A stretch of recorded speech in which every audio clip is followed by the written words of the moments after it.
ফটোশপের আমরা আজকে ফটোশপের যে টিউটোরিয়ালটি দেখব সেটি হচ্ছে মূলত পাপেট র্যাপ এবং পাপেট র্যাপ কীভাবে কাজ করে সেই কাজটি আমরা দেখব। তো এই ছবি এডিট করা অথবা ফটো এডিট অথবা হচ্ছে ইমেজ এডিট করা, ব্যাকগ্রাউন্ড চেঞ্জ করা আমরা তো দেখেছিলাম যে কীভাবে হাউ টু চেঞ্জ ব্যাকগ্রাউন্ড, অথবা দেখা যাচ্ছে যে আমরা ব্যাকগ্রাউন্ড পরিবর্তন করা, ছবি এডিটিংগুলো আমরা ভালোভাবে করেছি। তো আজকের যে ইমেজটি রয়েছে এই ইমেজেরও বেশ কিছু এডিট আছে, এই এডিটগুলো আমরা করব। আমরা এডিট করতে চাচ্ছি যে এই পাখির যে ঠোঁট আছে এটা মূলত লম্বা, কিন্তু ব্যাকগ্রাউন্ড পরিবর্তন না করে আমরা এই ঠোঁটটাকে বাঁকা করব। তো এই ঠোঁটটাকে যদি আমরা বাঁকা করতে চাই সেই ক্ষেত্রে আমাদের কিন্তু একটু ঝামেলার কাজ করতে হবে, আর ফটোশপে এই কাজটি খুব অনায়াসে করতে পারবো আমরা। আর এই কাজটি করার জন্য আমাদেরকে মূলত এডিটে ক্লিক করতে হবে। এডিট থেকে আমরা পাপেট র্যাপ নামে একটি অপশন আছে, সেখানে আমরা ক্লিক করে আমরা এই কাজটি করতে পারবো।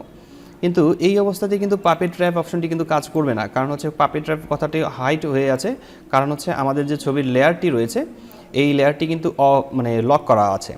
এখন প্রথমেই আমরা এই লেয়ারটিকে ডাবল ক্লিক করে নেব। ডাবল ক্লিক করে নেওয়ার পর আমরা লেয়ারটিকে আনলক করে নেব। আমরা কীভাবে, আমরা জানি যে এই ছবির লেয়ারটিকে আনলক করার জন্য ছবিটিতে ডাবল ক্লিক করে আনলক করে নিতে হয়।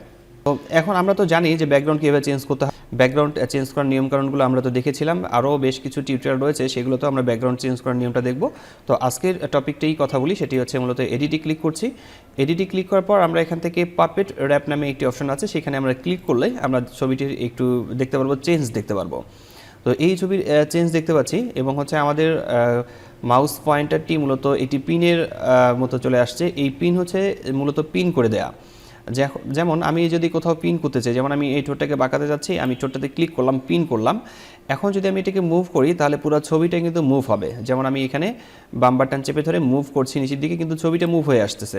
কিন্তু আমাকে এই জন্য সব দিকে মূলত পিন করে রাখতে হবে, ছবিটিকে আমি সব দিকে পিন করে রাখবো। ঠিক এইভাবে ধীরে ধীরে আপনার ছবি সব দিকে পিন করে রাখবেন, যেন সব দিকে যেন মুভ না করে। তো আমি এই ছবিটার সব জায়গায় পিন করে রাখছি।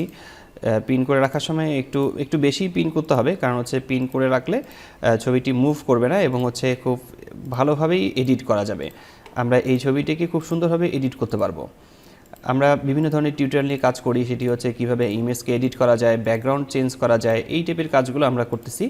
এবং সামনের টিউটোরিয়ালগুলোতে আরও বেশ কিছু খুব সুন্দর সুন্দর টিউটোরিয়াল থাকবে, সেখানে দেখানো হবে কীভাবে ভিজিটিং কার্ড তৈরি করতে হয়, কীভাবে গ্রাফিক্স ডিজাইনের কাজ তৈরি করতে হয়, ব্রাউজার তৈরি করতে হয়, এরপর হচ্ছে ব্যানার ডিজাইন কীভাবে করতে হয়, কভার ফটো কীভাবে তৈরি করতে হয়, এই টাইপের ভিডিওগুলো আমরা সামনের ক্লাসগুলো থেকে পেয়ে যাবো ইনশাল্লাহ। তো এই জন্য আমরা এই কাজগুলোকে শেষ করে দিচ্ছি। তো আমি এখানে পিন করছি, পিন করা হয়ে গেলে আমাদের বেশ কয়েকটি জায়গায় পিন করা হয়ে গেছে। এবার হচ্ছে আমি একেও পিন করে রাখছি।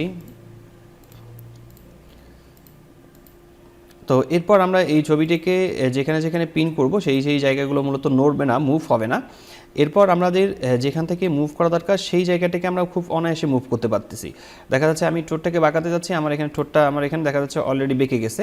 আবার যদি আমি নিচের দিক থেকে আরও একটু ঠিক করে দিই তাহলে দেখা যাচ্ছে যে নিচের দিক থেকে একটু আমি সমান করে দিচ্ছি, অথবা দেখা যাচ্ছে যে উপরের দিকে আর একটু উঠাই দেবো, উপরের দিকে উঠাই দেবো, কিন্তু ঠোঁটের এই জায়গাটাকে আমি এভাবে বাঁকা করব। তো এই পাখির যে ঠোঁটটি রয়েছে সেটি কিন্তু বাঁকানো। এই পাখিটি মূলত ভুল করে পাথর খেয়ে ফেলে এই ঠোঁটটাকে বাঁকা করে ফেলছে, এই রকমটা বোঝাচ্ছি আমি এখানে।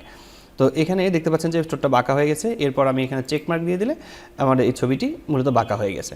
তো আসলে খেতে গিয়ে এরকম হয়নি, এটা আমরা ছবিটিতে এরকম করলাম। আর এই কাজটি পুরোটাই করেছি আমি এডিটে ক্লিক করে পাপেট র্যাপ নামে যে অপশনটি রয়েছে সেইখানে ক্লিক করে।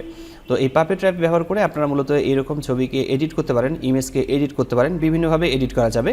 এবং আমরা আরও অন্যান্য ক্লাসগুলোতে এই পাপেট র্যাপের কাজগুলো যখন আসবে তখন তো আপনারা দেখতে পারবেন যে কীভাবে এটি কাজ করে। তো আমাদের এখানে আরও একটি ছবি আছে, এই ছবিটিকে আমরা আজকে আরেকটি কাজ করব, আর সেটি হচ্ছে মূলত এখান থেকে কন্টেন্ট ওয়্যার স্কেল নিয়ে কাজ করব। এই ব্যাকগ্রাউন্ড পরিবর্তন না করেই, অর্থাৎ ব্যাকগ্রাউন্ড যেটি আছে সেই ব্যাকগ্রাউন্ডেই থাকবে, কিন্তু আমরা ছবিটিকে যদি ছোটো করতে চাই, যেমন আমার ছবিটি এখানে যে ইমেজটি রয়েছে এই ইমেজের সাইজটি এখান থেকে এই পর্যন্ত হবে, কিন্তু ব্যাকগ্রাউন্ড পরিবর্তন হবে না। যদি আমরা ক্রপ টুল ক্লিক করে এইটাই কাজটি করতে চাই তাহলে কিন্তু ছবির ব্যাকগ্রাউন্ড চলে যাচ্ছে, ছবির ব্যাকগ্রাউন্ড রিমুভ হচ্ছে।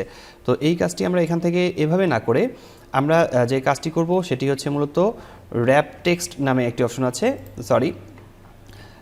আমরা এখান থেকে এই কাজটি না করে আমরা চলে যাব এডিটে ক্লিক করার পর আমরা কন্টেন্ট ওয়্যার স্কেল ব্যবহার করব। তো কন্টেন্ট ওয়্যার স্কেল ব্যবহার করার জন্য আমাদেরকে প্রথমে আমাদের ব্যাকগ্রাউন্ড যে লেয়ারটি রয়েছে এই লেয়ারটিকে ডাবল ক্লিক করে আমরা প্রথমে আনলক করে নিচ্ছি। আনলক করে দেওয়ার পর এই ব্যাকগ্রাউন্ড চেঞ্জ না করেই, ব্যাকগ্রাউন্ডকে আমরা ক্রপ না করেই আমরা মূলত এখন ছবিটিকে ছোট করে নিয়ে আসব। প্রথমে এডিটে ক্লিক করব। এডিটে ক্লিক করার পর কন্টেন্ট আর স্কেল লেখাটাতে ক্লিক করার পর আমরা একটু এখন দেখতে পাচ্ছি যে ছবিটি কিন্তু সিলেকশন হয়ে গেছে। এখন ব্যাকগ্রাউন্ড আমরা যদি চেঞ্জ করি, এখন যদি ব্যাকগ্রাউন্ড আমরা এই দিক থেকে আসি, ছবিটির কোনো পরিবর্তন হচ্ছে না, কিন্তু ছবিটি কিন্তু ছোট হচ্ছে। আমরা কিন্তু ছবিটি দেখতে পাচ্ছি যে ছবিটি ছোট হচ্ছে। আবার এই দিক থেকেও যদি আমরা নিয়ে আসি তাহলে এই দিক থেকেও ছবিটি ছোট হবে, কিন্তু ব্যাকগ্রাউন্ড সহ থাকতেছে, ব্যাকগ্রাউন্ডও থাকছে, আবার ছবিটিও এখানে কোনো ইফেক্ট পড়ছে না। ঠিক এভাবে আমরা খুব সুন্দরভাবে মূলত কন্টেন্ট আর স্কেল ব্যবহার করে আমাদের ছবির সাইজটিকে ঠিক রাখতে পারি এবং হচ্ছে ব্যাকগ্রাউন্ড চেঞ্জ না করেই। তো এভাবে কাজ হয়ে গেলে তারপর এখান থেকে চেকমার্ক দিয়ে রাখতে হবে। চেকমার্ক দেওয়ার পর আপনাদের কাজ হয়ে যাবে, এরপরে আর কোনো কাজ নেই। তো এই ছিল মূলত আজকের এই টিউটোরিয়ালটিতে। তো আপনারা যারা আমার চ্যানেলটি প্রথম দেখছেন অবশ্যই সাবস্ক্রাইব করে পাশে থেকে বেল আইকনটি দিয়ে ক্লিক করে রাখবেন পরবর্তী ভিডিওর নোটিফিকেশন পাওয়ার জন্য। আজকের ভিডিওটি এখানেই শেষ করছি। দেখা হচ্ছে ফটোশপের নতুন কোনো টিউটোরিয়ালে। ততক্ষণ পর্যন্ত সবাই ভালো থাকবেন, সুস্থ থাকবেন। ধন্যবাদ সবাইকে। আল্লাহ হাফেজ।